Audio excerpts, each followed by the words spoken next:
Hello दोस्तों, मैं अमन कुमार आपका इस अपने YouTube चैनल पर स्वागत करता हूं।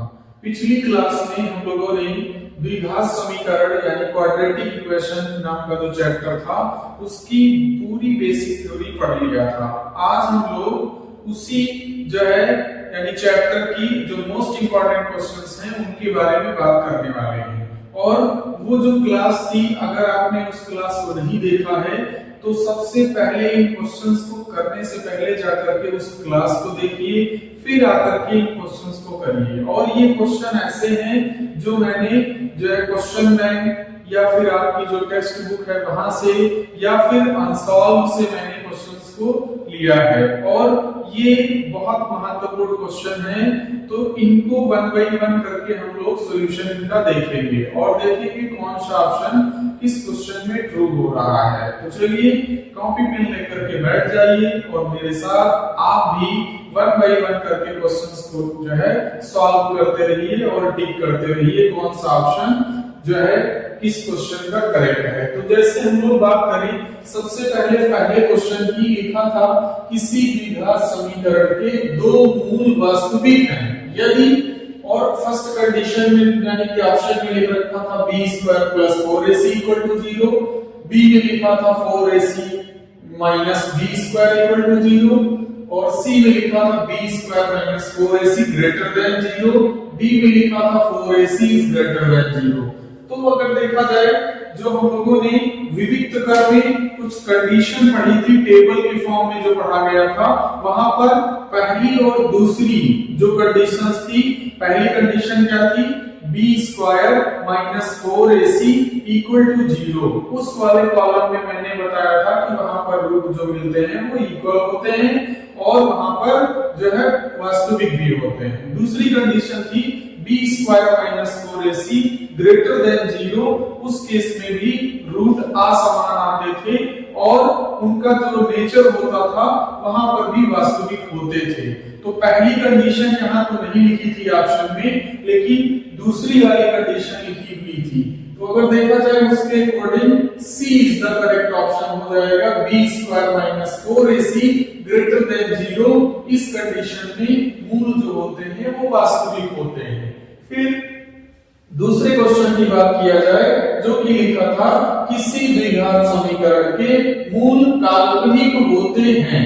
अब दूसरा भी क्वेश्चन उसी टेबल से लिया गया है और रूट का नेचर जो हम लोग वहां पर जो है बताते हैं उसी से रिलेटेड है, यानी वो कंडीशंस जो है से रिलेटेड क्वेश्चन था। तो अगर देखा जाए, जो इसमें जो है 4 कंडीशन लिखी थी, लेकिन जो आपकी ये कंडीशन लिखी थी पहली b² - 4ac < 0, और ये वहां पर टेबल में थर्ड कंडीशन आपको पढ़ाई गई थी, जब b² - 4ac की वैल्यू < 0 आने लगती है, इसका मतलब डिस्क्रिमिनेंट नेगेटिव आने लगता है, उस केस में रूट का जो नेचर होता है यानी जो उसकी प्रकृति होती है वो काल्पनिक हो जाती है, आभासी हो जाती है। तो अगर देखा जाए यहाँ पर ए इज द करेक्ट ऑप्शन हो जाएगा इस वाले क्वेश्चन के लिए। फिर नेक्स्ट क्वेश्चन लिखा था द्विघात समीकरण 3x² + 5x + 3 = 0 के मूल हैं, यानी कि इस बार मूल को पूछ लिया है। अब मूल का मतलब इसको सॉल्व करके आंसर नहीं बताना है कि इसके रूट कौन कौन से आएंगे। मूल का मीनिंग यहाँ पर ये है कि जो उनका नेचर क्या होगा, उन दोनों जो मूल आएंगे, रूट निकल करके आएंगे, उनका नेचर क्या होगा। तो इस क्वेश्चन का जवाब देने के लिए जो है आपको विविक्त कर निकालना पड़ेगा इस जो है क्वाड्रेटिक इक्वेशन का। तो देखा जाए क्वाड्रेटिक इक्वेशन जो लिखी हुई थी और उसका d निकालने का फार्मूला पढ़ा गया था, d = b² - 4ac। क्या पढ़ा गया था, उसको जो है सॉल्व कर लिया जाए यहाँ पर कहीं। तो अगर देखा जाए, जो हम लोगों ने d का फार्मूला पढ़ा था, d वो b² - 4ac टाइप का होता है। अब इसमें हम लोग वैल्यू पुट कर दें और उसको जो है देखा जाए क्या आंसर आ रहा। तो यहाँ से देखा जाए, जो b लिखा हुआ था, d की वैल्यू 5 थी। 5 का मतलब उसका स्क्वायर किया जाए तो 25 हो जाएगा, -4 और इंटू ए की वैल्यू एक्स स्क्वायर का कोफिशिएंट जो होता है वहां पर ए होता है, और सी की वैल्यू यहाँ पर 3 लिखी हुई थी। तो इसके अकॉर्डिंग अगर देखा जाए तो यहाँ से ये 25 और माइनस का ये 3 3 जा 9 9 4 जा 36, तो ये 36 आ जाएगा। अब उसके बाद वहां से देखा जाए दोनों को सब्ट्रैक्ट करें तो माइनस का 11 मिल जाएगा। कितना मिलेगा? माइनस का 11, और दोनों सब्ट्रैक्ट हो जाएंगे। तो डी की वैल्यू नेगेटिव आने का मीनिंग ये हुआ कि जो ये थर्ड कंडीशन को वहां पर फॉलो कर रहा है, डी नेगेटिव आने का मतलब थर्ड कंडीशन, और थर्ड कंडीशन यानी b square minus 4ac less than 0 आ रहा है। तो लेस देन के केस में अभी आपने ऊपर वाले क्वेश्चन में टिक किया था, जो मूलों की प्रवृत्ति होती है वो काल्पनिक होती है। तो उस यानी कि उसके अकॉर्डिंग अगर टिक किया जाए तो काल्पनिक तो कोई ऑप्शन में आ नहीं रहा था, लेकिन तीसरी कंडीशन में और भी बढ़ा गया था कि वहां पर जो रूट काल्पनिक होते हैं तो वास्तविक नहीं होते हैं या फिर अवास्तविक होते हैं, ये पढ़ा गया था। तो उसके अकॉर्डिंग देखा जाए तो यहाँ पर वास्तविक नहीं ऑप्शन मिल रहा था। ये कई बार पेपर में आया हुआ क्वेश्चन है, बिल्कुल सेम इसी तरीके से पूछ लिया जाता है। ऑप्शन वहां पर सी जो था वो करेक्ट हो जाता। उसके अकॉर्डिंग देखा जाए तो रूट वास्तविक नहीं होंगे। फिर अगले क्वेश्चन की बात किया जाए जो कि लिखा था, यदि द्विघात समीकरण 3x² + 12x + c = 0 के मूल समान हो तो c का मान है। यानी इस बार c की वैल्यू पूछ लिया, तो c की वैल्यू बताने के लिए इसको भी सॉल्व करना पड़ेगा। तो अगर हम लोग जो है सॉल्व करें, पहले इसको इरेज कर लेते हैं थोड़ा।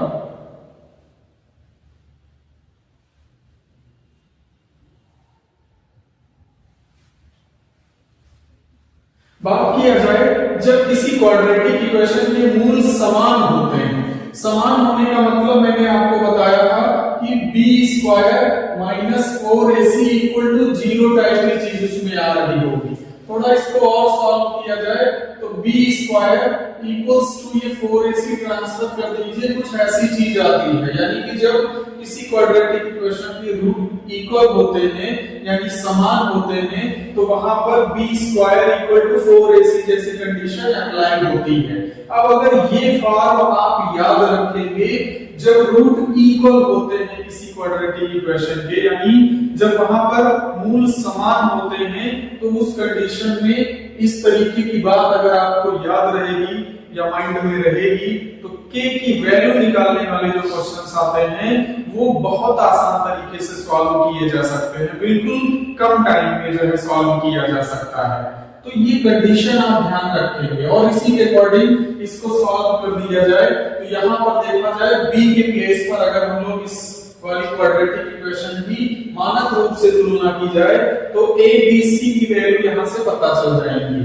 तो अगर देखा जाए b की वैल्यू 12 लिखी थी, 12 का स्क्वायर करना है और फिर 4 into a के प्लेस पर x² का कोफिशिएंट जो होता है वो a की वैल्यू होती है, तो ये कितना हो जाएगा 3 यहां से हो जाएगा। और c तो आपके क्वेश्चन में भी c लिखा हुआ था, तो इसकी वैल्यू बतानी। अब यहां से देखा जाए तो 12 का स्क्वायर इसको हम लोग चाहें तो 2 टाइम लिख सकते हैं और ये 12 आएगा और ऐसे ही है। तो c की वैल्यू अगर देखें तो यहां से 12 निकल करके आ गई। तो अगर हम लोग देखें तो इस क्वेश्चन का जो करेक्ट ऑप्शन था वो सी करेक्ट हो जाता, यानी कि सी की वैल्यू जो है 12 हो जाती। फिर नेक्स्ट क्वेश्चन की बात किया जाए, यदि समीकरण 3x² - 12x + k = 0 के मूल बराबर हैं तो k का मान होगा। अभी मैंने समझाया, बिल्कुल उसी कंडीशन से इसको सॉल्व कर दीजिए। फिर से लिखिए, जब रूट इक्वल होते हैं तो b² = 4ac होता है। अब इसी में आप ध्यान में रखते हुए और उसकी वैल्यू पुट करिए, सॉल्व करिए। तो अगर देखा जाए b की वैल्यू, b यहाँ पर x का कोफिशिएंट होता है, इस बार माइनस का 12 लिखा था उसका स्क्वायर करेंगे और ये 4 into a की वैल्यू यानी x² का कोफिशिएंट इट मींस ये 3 और इनटू में c के प्लेस पर देखा जाए तो ये जो है आपका कितना लिखा हुआ है k लिखा हुआ था। फिर यहाँ पर इसको सॉल्व करके वैल्यू बतानी थी, तो तो ये कितना हो जाता है, 12 का स्क्वायर किया जाए तो 144 हो जाएगा, और निगेटिव है बट स्क्वायर करेंगे तो वो ऑलरेडी पॉजिटिव ही आएगा, तो -12 का स्क्वायर करिए या फिर ओनली 12 का स्क्वायर करिए, दोनों का जो स्क्वायर आता है वो 144 आता है। अब उसके बाद इसको सॉल्व कर लिया जाए तो ये 12 into k हो जाता है। यहां से देखा जाए तो अगेन k की वैल्यू जो निकल करके आई वो 12 आ गई, तो इसके अकॉर्डिंग देखें तो नेक्स्ट क्वेश्चन का ऑप्शन डी सही हो जाता, यानी k की वैल्यू इस क्वेश्चन में 12 हो जाएगी। बिल्कुल इसी कॉन्सेप्ट पर बेस्ड अगला क्वेश्चन है। मैं तो कहूंगा कि 2 क्वेश्चन मैंने करा दिए, अब वीडियो को पॉज करिए और पहले आप इस क्वेश्चन को स्वयं करिए, और जब नहीं आता है फिर मेरे सॉल्यूशन को देखिए। तो चलिए इसको सॉल्व करिए और फिर आगे की जो है वीडियो को देखिए। तो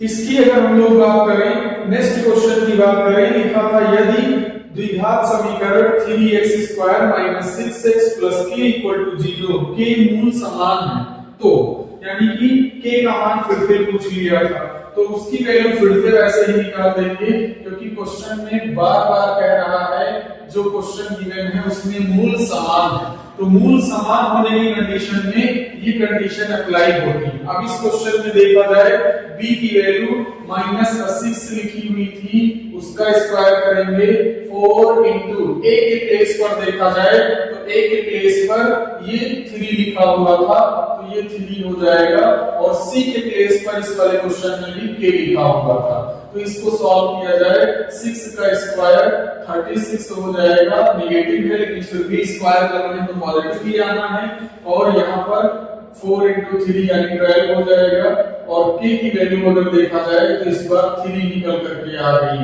तो यहाँ से k की वैल्यू कितनी आ गई 3, तो 3 के अकॉर्डिंग अगर देखा जाए तो 6 नंबर क्वेश्चन का जो करेक्ट ऑप्शन हो जाता वो A is the correct option, यानी k की वैल्यू 3। नेक्स्ट क्वेश्चन की बात करें, यदि समीकरण x² + kx + 7 = 0 के मूल बराबर हैं तो k का मान ज्ञात कीजिए। फिर से कह दिया कि पहली कंडीशन बहुत इंपॉर्टेंट है, मोस्टली लगभग 99 जो है बार क्वेश्चन जो पूछा जाता है वो पहली कंडीशन पर पूछ लिया जाता है। ये k का मान निकालने वाले क्वेश्चन जितने भी आएंगे वो पहली कंडीशन पर आएंगे, इसलिए इस वाली बात को जरूर ध्यान रखना। ये बात तब अप्लाई होती है जब किसी द्विघात समीकरण के मूल बराबर होते हैं, इक्वल होते हैं। तो चलिए इस क्वेश्चन को भी देखते हैं। यहां पर देखा जाए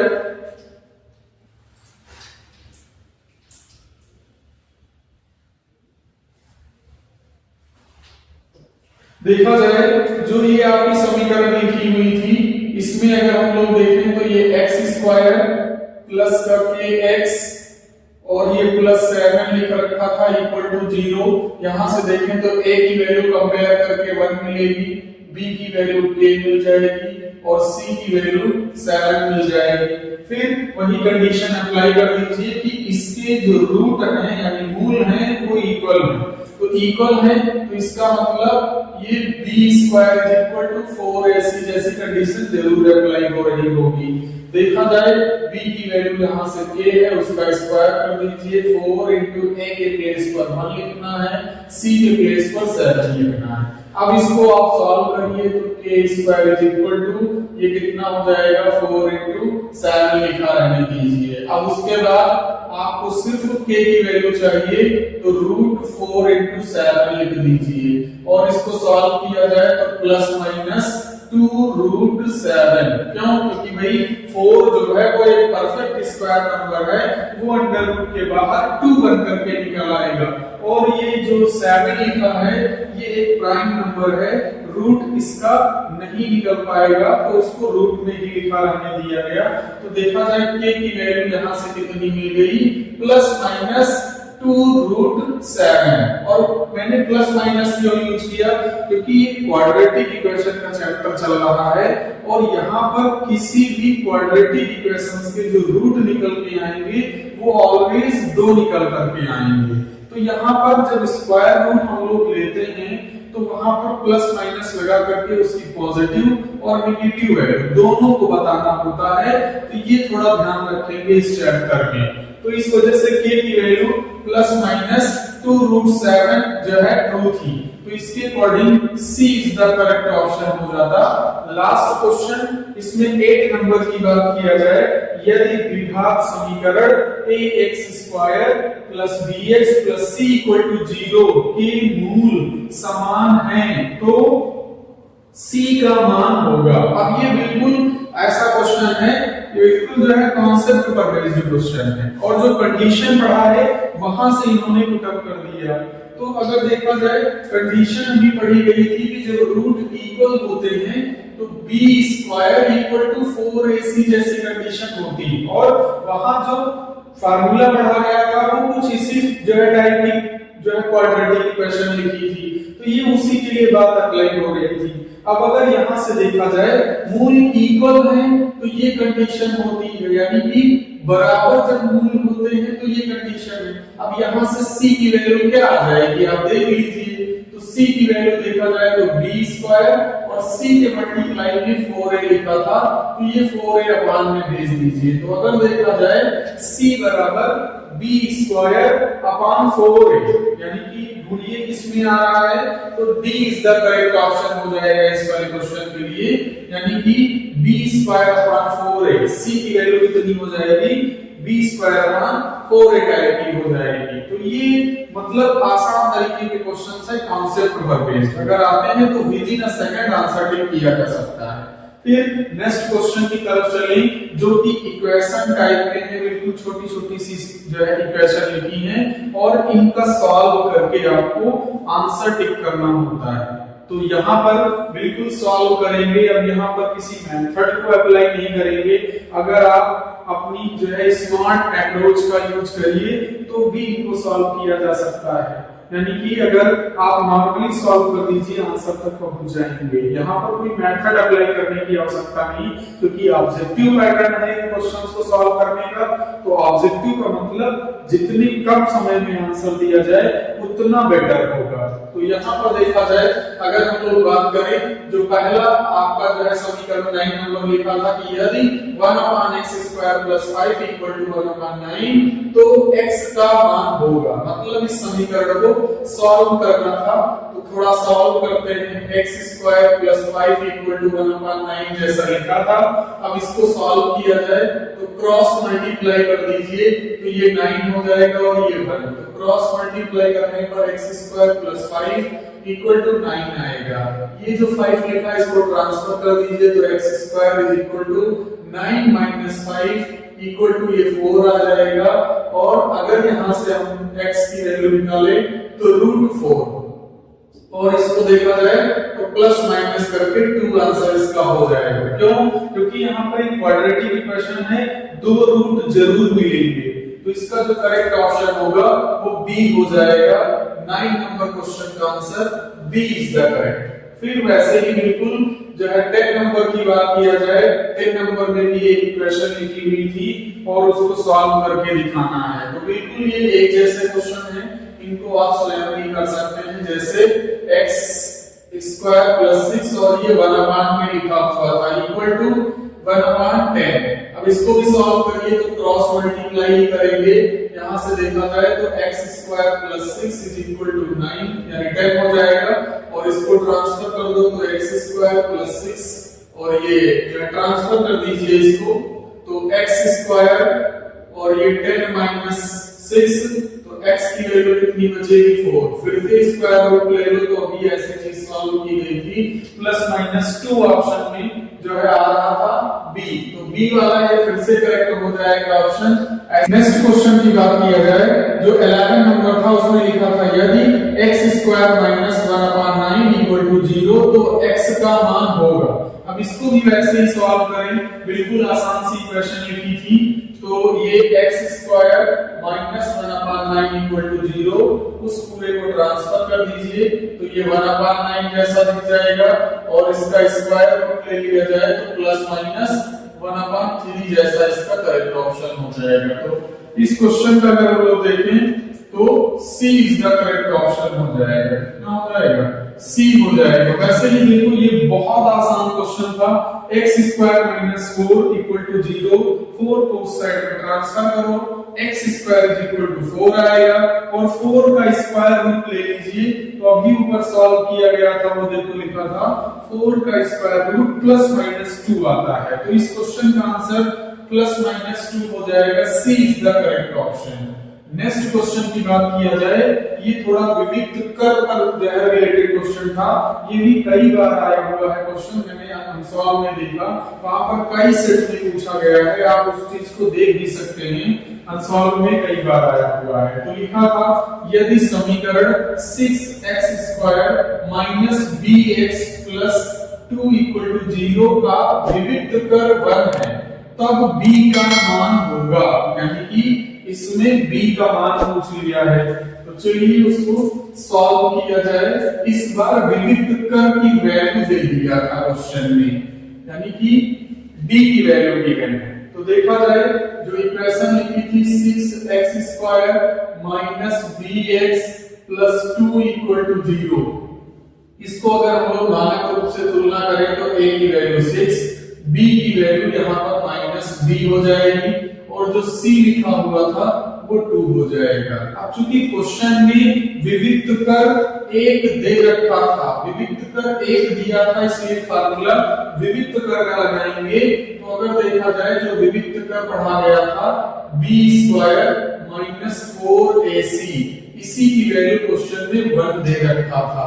तो अगर इसको सॉल्व किया जाए वैल्यू पुट कर दीजिए, तो b के प्लेस पर माइनस b पुट करना है, स्क्वायर करना है 4 इंटू a के प्लेस पर 6 पुट करेंगे, c के प्लेस पर 2 लिखा था और इक्वल टू में यहाँ पर ये 1 लिखा हुआ है तो 1। अब इसको सॉल्व कर दीजिए, किसी निगेटिव का स्क्वायर ऑलवेज पॉजिटिव आता है, माइनस b का स्क्वायर करेंगे तो वो प्लस का आ जाएगा, यानी कि b² और इन सब का मल्टीप्लिकेशन, तो 6 2 जा 12, 12 4 जा 48, तो ये 48 इक्वल टू 1। अब यहाँ से b² की वैल्यू निकालने के लिए 48 को ट्रांसफर कर दीजिए, तो 1 प्लस 48 कितना हो जाएगा 49। अब आपको तो b की वैल्यू चाहिए, इसलिए उसको और सॉल्व कर दो, स्क्वायर रूट ऑफ 49 लिख दीजिए, तो b की वैल्यू प्लस माइनस 7 आ जाएगी। यहाँ से कितनी आ गई प्लस माइनस 7। तो अगर देखा जाए इसके according C is the correct option हो जाता है इस वाले क्वेश्चन का। बिल्कुल सेम इसी तरीके से एक और क्वेश्चन लिखा था, यदि समीकरण x² minus 4x plus a is equal to 0 के कोई मूल वास्तविक नहीं है तब आपसे कहा था कौन सी कंडीशन होगी। तो अगर याद हो हम लोगों ने पढ़ा था कि जब किसी क्वाड्रेटिक इक्वेशन के रूट वास्तविक नहीं है, यानी कि काल्पनिक है, तो उस कंडीशन में थर्ड वाली कंडीशन अप्लाई होती। अब थर्ड वाली कंडीशन को अप्लाई करते हुए इसके आंसर को टिक किया जाए, तो देखा जाए जो थर्ड कंडीशन थी वो पढ़ी गई थी, जिस कंडीशन में रूट वास्तविक नहीं होते हैं तो वहां पर b² minus 4ac less than 0 आता है। तो उसके लिए देखा जाए पहले इक्वेशन को नोट कर लिया जाए, जो कि लिखी थी x² माइनस 4x और प्लस में a लिखा हुआ था इक्वल्स टू 0। तो इसके अकॉर्डिंग देखा जाए अगर हम लोग कंपेयर करें, यानी कि वहां पर स्टैंडर्ड फॉर्म से, तो कैपिटल A की वैल्यू 1 हो जाएगी, B की वैल्यू यहाँ पर -4 हो जाएगी और C की वैल्यू यहाँ से A हो जाएगी। तो अगर हम लोग वहां पर थर्ड कंडीशन अप्लाई करें, क्यों? क्योंकि वहां पर क्वेश्चन में गोल रखा था इस क्वाड्रेटिक इक्वेशन के मूल वास्तविक नहीं है, तो वास्तविक नहीं है इसका मतलब थर्ड वाली कंडीशन है b² minus 4ac less than 0 आ रहा होगा, इसको सॉल्व करना पड़ेगा। अब उसके बाद यहां से वैल्यू पुट करें तो -4 का स्क्वायर माइनस 4 इंटू a के प्लेस पर 1, c के प्लेस पर यहां पर स्मॉल a लिखा था लेस देन 0। इसको सॉल्व किया जाए तो -4 का स्क्वायर 16 और ये माइनस का 4a लेस देन 0। अब उसके बाद ये 16 उस साइड में ट्रांसफर कर दें तो 4a लेस देन माइनस का 16। अब यहां तक आने के बाद मोस्टली स्टूडेंट इस क्वेश्चन को राउंड कर देते हैं। वो क्या करते हैं एज अ इक्वेशन की तरीके से इसको ये कैंसिल कर देते हैं, बट ये जो कि गलत है। क्यों? क्योंकि कुछ रूल इक्वेशंस को सॉल्व करने के जो होते हैं वो इन इक्वेशन में अप्लाई नहीं होते। जैसे किसी निगेटिव नंबर का मल्टीप्लाई कराना या किसी निगेटिव नंबर का डिवाइड कराना, तो वो थोड़ा जब फर्स्ट ईयर में आप जाएंगे मैथ सब्जेक्ट चूज करेंगे तो वहां डिटेल में एक चैप्टर आता है जिसका नाम है वहां पर असमीकरण, उसको वहां पर पढ़ाया जाएगा, तो आसान तरीके से इसको सॉल्व करना सीख जाएंगे। तो यहाँ पे भी आप नॉर्मली ऐसे जो बात बता रहे हैं उसको सीख लीजिए बस। तो आपको करना ये है, अब भाई यहाँ पर देखा जाए माइनस का 4a लिखा हुआ था और आपको a जैसा ऑप्शन में लेकर के आना, a is less than 4, a is less than or equal to 4, a is less than 2 और d में लिखा था a is greater than 4। It means आपको a सिर्फ लिखना है और बाकी सब फ्री करना था। तो अगर ये -4 किसी तरीके से यहाँ से रिमूव हो जाए तो आंसर को लिखा जा सकता है। अब वो -4 को रिमूव करने के लिए -4 से डिवाइड करेंगे। क्या कहा मैंने? जब किसी इन इक्वेशन में यानी असमीका में किसी जो है निगेटिव नंबर से डिवाइड करते हैं तो जो उसका साइन होता है वो रिवर्स हो जाता है। अगर लेस देन चल रही थी इन इक्वेशन तो जो है ग्रेटर देन जो है चालू हो जाता है साइन, और अगर ग्रेटर देन है तो लेस देन में कन्वर्ट हो जाता है। तो वही काम यहाँ पर करना है, -4 से डिवाइड किया जाए तो -4a और डिवाइड करेंगे -4 से, तो ये दोनों सेम कैंसिल हो जाएंगे और ये साइन रिवर्स हो जाएगा क्योंकि यहाँ पर लेस देन चल रहा था तो ये ग्रेटर देन, तो -16/4। अब इसको सॉल्व कर लो तो ये 4 टाइम जाएगा, a की वैल्यू ग्रेटर देन 4 ये आ जाएगी। ये थोड़ा कॉन्सेप्ट सीख लेना तो ज्यादा आपके लिए बेटर रहेगा। तो a इज ग्रेटर देन 4 यानी कि इस क्वेश्चन का d जो है करेक्ट ऑप्शन हो जाता। और लास्ट क्वेश्चन आपसे पूछ लिया है कि यदि समीकरण 2x² + 5x + 4 = 0 के मूल होंगे, यानी मूल का नेचर पूछा है, नेचर ऑफ द रूट पूछ रहा है यहाँ पर, तो उसके लिए हम लोग d निकालेंगे और d देख करके बताएंगे कि इस क्वाड्रेटिक इक्वेशन का रूट कैसा होगा, यानी कि उसका मूल कैसा होगा या मूलों की प्रवृत्ति कैसी होगी, ये डिसाइड करेंगे। तो उसको नॉर्मली सॉल्व कर दिया जाए। d को अगर देखा जाए तो क्या पढ़ा गया था, b² - 4ac, ये होता है विविक्त कर d का फार्मूला। अब इसी के बेस पर देखा जाए तो b जो होता है वो x का कोफिशिएंट होता है और जो कि 5 है तो 5 का स्क्वायर किया जाए तो 25 -4, a के प्लेस पर यहाँ 2 लिखा हुआ था, x² का गुणांक होता है तो ये 2, और c के प्लेस पर यहाँ पर 4 लिखा हुआ था तो ये कितना हो जाएगा ऐसे 4। अब इसको सॉल्व किया जाए तो ये -25 और ये कितना हो जाएगा 4 2 जा 8, 8 4 जा 32, तो ये कितना हो जाएगा 32। अभी दोनों को सब्ट्रैक्ट किया जाए तो कितना हो जाएगा यहाँ से, यानी कि जो है 7 हो जाएगा, लेकिन माइनस का आएगा यहाँ पर, कितना हो जाएगा -7 बचेगा क्योंकि यहाँ पर 32 बिग नंबर था। तो यहाँ पर निगेटिव आने का क्या इंडिकेशन मिल रहा है, d की वैल्यू निगेटिव आ गई, और निगेटिव आने का मतलब b² - 4ac लेस देन 0 का केस है, और उस केस में पढ़ा गया था रूट का जो नेचर वो काल्पनिक होते हैं, वास्तविक नहीं होते हैं या आभासी होते हैं। तो उसके अकॉर्डिंग देखा जाए यहाँ पर ना तो परिमेय और बराबर ये ऑप्शन नहीं हो सकता था, दूसरा ऑप्शन देखें परिमेय और असमान ये भी नहीं हो सकता था, जो है सी ऑप्शन में देखा जाए अपरिमेय ये भी नहीं होगा, तो कौन सा ऑप्शन में लिखा था काल्पनिक, यानी कि D is the correct option हो जाएगा इस वाले क्वेश्चन का। तो इसको जरा ध्यान रखना है। तो आज की क्लास में इन क्वेश्चन महत्वपूर्ण क्वेश्चन को मैंने डिस्कस किया, ये हमारी क्लास कैसी लगी इसको कमेंट में जरूर बताएं, और अगर इस हमारे YouTube चैनल पर आप पहली बार विजिट कर रहे हैं, वीडियो आपको पसंद आई है तो जरूर लाइक करें और अपने दोस्तों में शेयर करें, ज्यादा से ज्यादा शेयर करिए ताकि जब आप शेयर करेंगे और थोड़ा उससे हमको एनर्जी मिलेगी। फिर इसी तरीके से आपके लिए जो यूजफुल है या इम्पोर्टेंट जो चीज है यानी क्लासेस है वो मैं लाता रहूंगा। तो लास्ट में यही कहेंगे, मेहनत करते रहिए खूब कस के, क्योंकि हमारा क्या है, हमें तो सिर्फ ज्ञान देना है। हमारा क्या है, हमें तो सिर्फ ज्ञान देना है। आप अपनी सोचिए, आपको इम्तिहान देना है, आपको इम्तिहान देना है। बहुत बहुत धन्यवाद।